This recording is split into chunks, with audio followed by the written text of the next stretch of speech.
क्या होता है जब एक 400 साल पुराना खौफनाक श्राप आज की मॉडर्न साइंस से टकराता है। आज के इस एक्सप्लेनर में हम मध्य प्रदेश के एक खूबसूरत लेकिन बेहद रहस्यमयी गांव बेरमपुर की ऐसी ही एक घटना का विश्लेषण करने वाले हैं। एक ऐसी कहानी जहां सदियों पुराने रहस्य और आज की साइंटिफिक रिसर्च आपस में बुरी तरह उलझ जाते हैं। तो चलिए इस सफर पर चलते हैं। जरा इस खौफनाक चेतावनी पर गौर कीजिए। जैसे ही तुमको उनके कदमों की आहट सुनाई दे, फौरन छिप जाना। ये कोई आम बात नहीं थी। ये एक पिता की अपने बेटे मदन को दी गई आखिरी चेतावनी थी।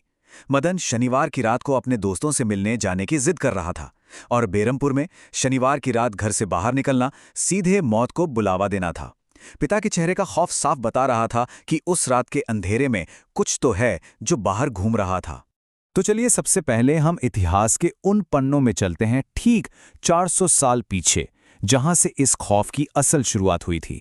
मदन उस रात जंगल से गुजर ही रहा था कि अचानक माहौल बिल्कुल बदल गया। बम बम बश, बम बम बश। भारी कदमों की आहट और एक अजीब सा हिप्नोटाइज कर देने वाला मंत्र उस सुनसान जंगल में गूंजने लगा।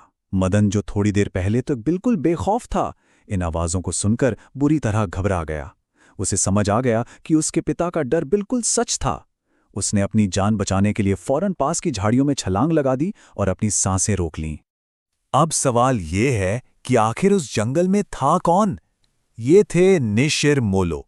कहानियों के मुताबिक ये 4 बेहद डरावने आदमियों का एक झुंड था जो अपने कंधों पर एक ताबूत उठाए चलते थे। उनका नियम बड़ा ही खौफनाक था। अगर कोई उन्हें गलती से भी देख ले तो उसका जिंदा बचना नामुमकिन है। और मदन से वही गलती हो गई। उसने झाड़ियों से उन्हें देख लिया। नतीजा, कुछ ही देर बाद मदन का शरीर एक बरगद के पेड़ के पास रहस्यमयी हालत में मिला। उसकी आंखों में ऐसा खौफ था जैसे मरने से पहले उसने कुछ बेहद भयानक देख लिया हो। खैर, उस 400 साल पुराने खौफनाक जंगल से बाहर निकलते हैं। कहानी अब हमें ले आती है आज के तेज तर्रार दौर में, प्रेजेंट डे दिल्ली। यहां हम 2 बिल्कुल अलग दुनियाओं का टकराव देखते हैं। एक तरफ वही भयानक अतीत है, मदन, वो सदियों पुराना श्राप और अंधेरा जंगल, और दूसरी तरफ है आज का वर्तमान, मेघना और इशिता। ये दोनों दिल्ली की एक लैब में हैं और इन पर अपने प्रोफेसर जयदेव के लिए सिर्फ 3 दिन के अंदर एक एंटीडोट तैयार करने का भारी प्रेशर है।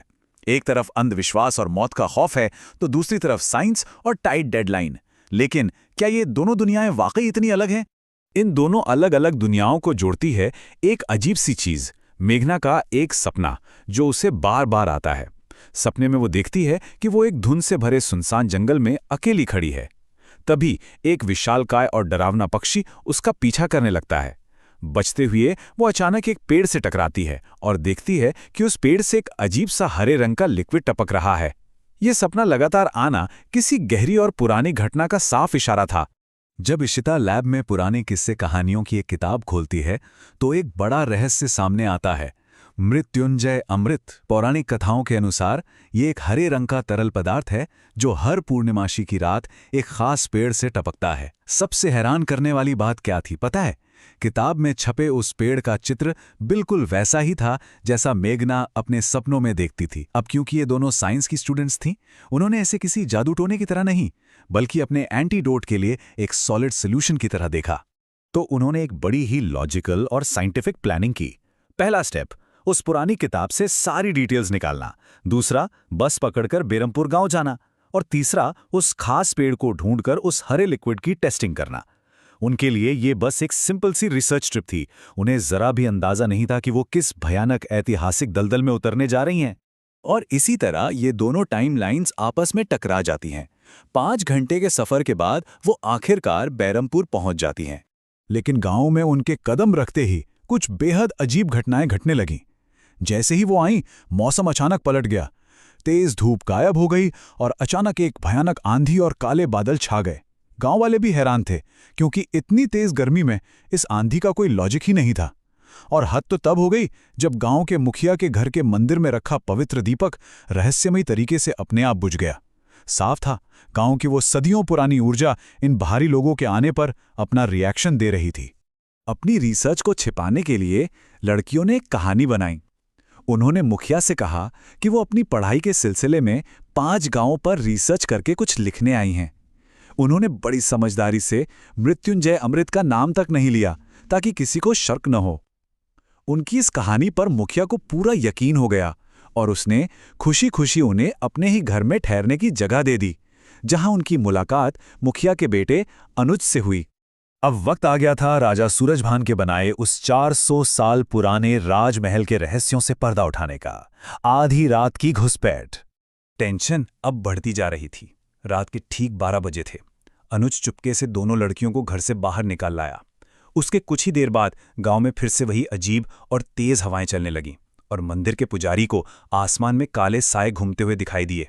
उधर ये तीनों किसी तरह एक जाम हो चुकी खिड़की से राजमहल के अंदर घुसने में कामयाब हो गए। लेकिन ठीक उसी वक्त जंगल के उस अंधेरे हिस्से में कुछ हो रहा था।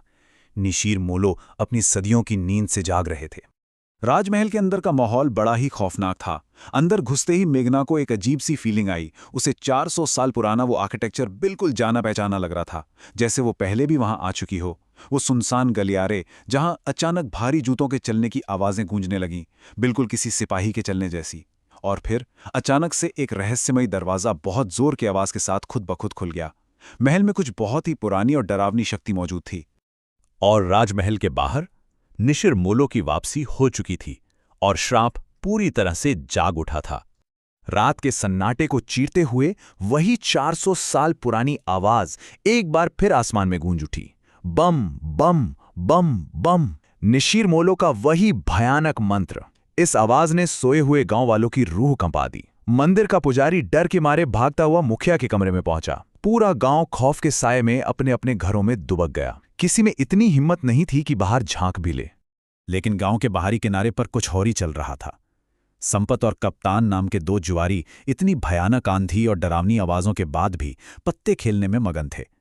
उन्हें लग रहा था कुछ नहीं होगा, लेकिन ये उनकी सबसे बड़ी भूल थी। अचानक सामने धुंध को चीरते हुए 4 आदमी अपने कंधों पर एक ताबूत उठाए उनकी तरफ आने लगे। इससे पहले कि वो दोनों कुछ समझ पाते, लाल चमकती आंखों वाले निशिर मोलो ठीक उनके सामने आकर खड़े हो गए। उस वक्त पूरे गांव में लोग डर के मारे बस यही फुसफुसा रहे थे, निशिर लो, निशिर लो। तभी उन दोनों जुआरियों के सामने निशिर मोलो के कंधों पर रखा वो खौफनाक ताबूत धीरे धीरे खुलने लगा और उसके खुलते ही रात के अंधेरे में एक ऐसी दिल दहला देने वाली चीख गूंजी जिसे सुनकर पूरे गांव का खून सूख गया। ये चीख इस बात का पक्का सबूत थी कि बेरमपुर का वो प्राचीन श्राप पूरी ताकत के साथ वापस आ चुका है।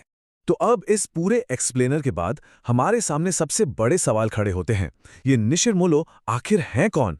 क्या ये कोई श्राप है, कोई बीमारी है या कुछ और? और सबसे जरूरी बात, आज की मॉडर्न दुनिया की एक साइंस रिसर्चर मेघना का इस 400 साल पुराने राजमहल और इस भयानक श्राप से क्या रहस्यमयी कनेक्शन है? ये एक ऐसा सवाल है जहां विज्ञान और अंधविश्वास के बीच की लकीर बिल्कुल धुंधली हो जाती है। इस सफर में शामिल होने के लिए शुक्रिया। सोचिए और खुद तय कीजिए कि सच्चाई क्या हो सकती है।